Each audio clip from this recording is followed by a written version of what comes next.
good morning. Welkom by Maandag. Dit is nou voordag en die oggende word al hoe later lig. Ons is egter hier om seker te maak dat jy elke sekonde van die paar someroggende wat ons oor het, lekker geniet.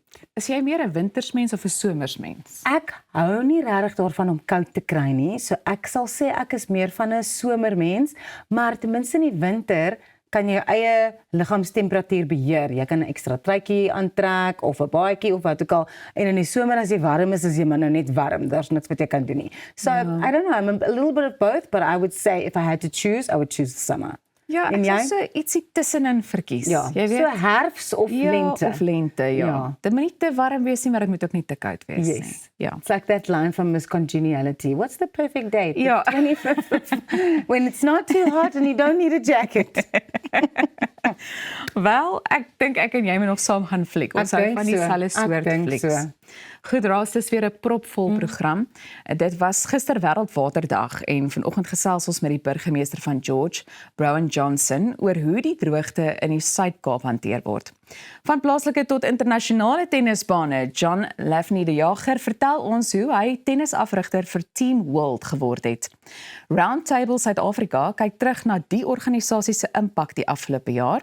Die TikTok smaakmaker Alenka Du Plessis vertel hoe sy en haar man hulle huis van dak tot deurmat self opgeknap het. Dit wil gedoen wees. Dit wil gedoen wees en ek is regtig nie 'n mens met 'n visie vir dekor en hoe my huis moet lyk nie. Ek weet wat ek wil hê, maar ek weet nie hoe ons by daai punt gaan uitkom nie. So ek is maar I'm not 'n dekor persoon, so ek sien baie uit na daai onderhoud. Ons gaan net haar hulp met inroep. Dit is so eenvoudig soos dit. Presies.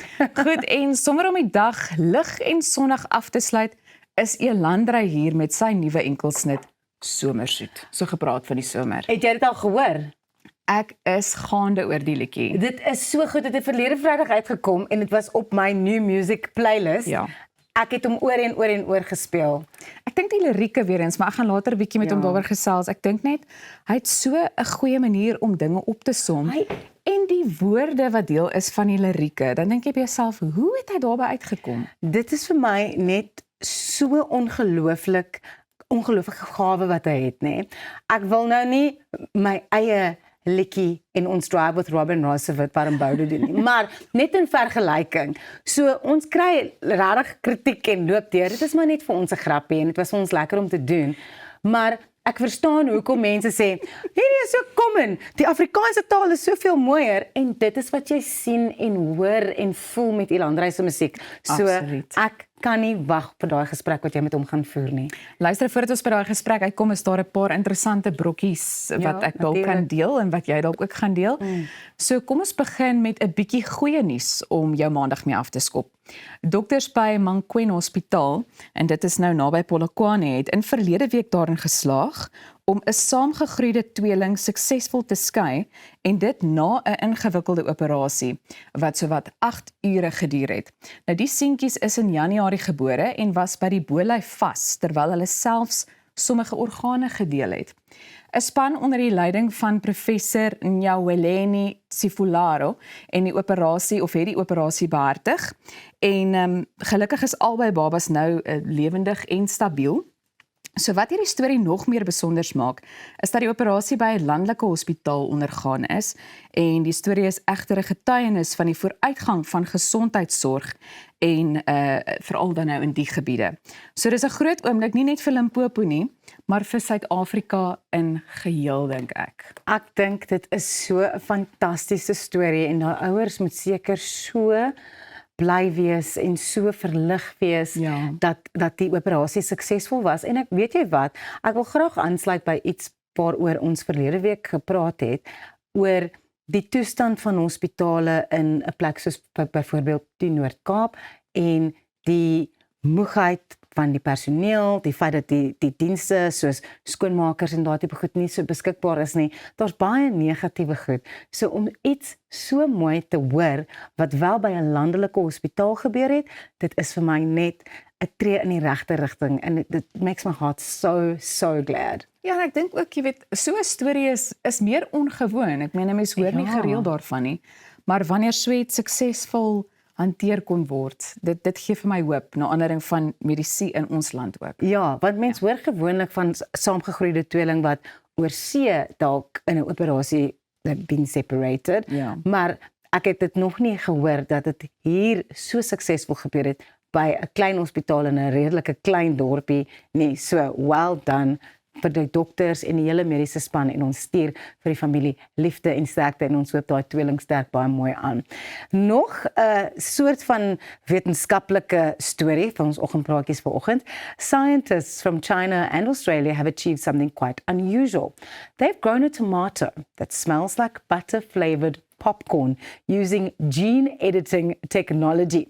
They deactivated certain genes in the tomato that have an influence on the specific aroma molecule. So a tomato with a strong popcorn scent without affecting the fruit's growth, taste or nutritional value. Ongoing work aims to introduce this fragrance to elite commercial cultivars, which may enhance their flavor complexity, potentially improving consumer preference and market value, like fragrant rice varieties, said the study co-author Peng Zheng. He's an associate professor at the Zhanghu Lab. The idea is that in the future, the flavors and aromas of fruit and vegetables could become more adaptable, possibly making food even tastier. Die feit dat hulle dit met 'n tamatie gedoen het, want ek is nie 'n tamatie fan nie. Ek eet nie tamatie nie. Die tekstuur is net vir my, ek is net van kinds af. That was the one thing my mom allowed me to go, I'm not having tomato. So she was fine with that. Maar gaan dit nie so vreemd wees om iets te eet wat heeltemal verskillend proe as wat dit ruik nie? Ek is natuurlik 'n groot aanhanger van tomaties. Ek is baie lief daarvoor. Ek gebruik dit graag in my kos en kies gewoonlik so 'n tamatie gegeurde dis ook. Ja. Ek weet nie, ek verstaan daar word nou gesê miskien sal vrugte dan jy weet anders of beter smaak of net meer smaakvol wees dan nou. Maar persoonlik ek weet nie, Ras, dit sal vir my so 'n bietjie dit sal net vreemd wees. Ja, en dit sal jou seker nog 'n bietjie de mekaar maak want ek ruik butter popcorn, but I'm eating a tomato and the texture and the taste is tomato, but what I'm smelling, imagine jy doen dit met jou oë toe. Presies, jy word geblinddoek en soos daai sogenaamde, wat is dit, 'n taste test wat hulle partykeer doen. Ja. Jy sal nie weet nie, maar ek dink ons sal nou weet, want ek bedoel mense is gewoond daaraan, maar kan jy nou dink kinders wat so groot word? Presies, en ek dink ook dit maak, aside from the fact that it's going to just make you confused, you that's a tomato lover, you like tomato for the fact that it's tomato. It smells like tomato, it tastes like tomato, it feels like tomato. En nou gaan jy net 'n bietjie confused wees, want hoekom eet ek butter popcorn, maar dit is eintlik 'n tamatie.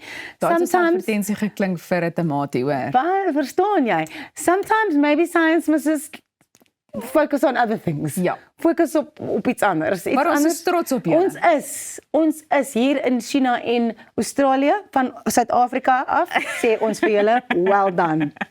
Nou ja, jy is ingeskakel by Goeiemôre Good Morning en jy kan bly net waar jy is, want ons gesels net hierna verder en daar is nog baie wat voor lê. So, ons is nou weer terug.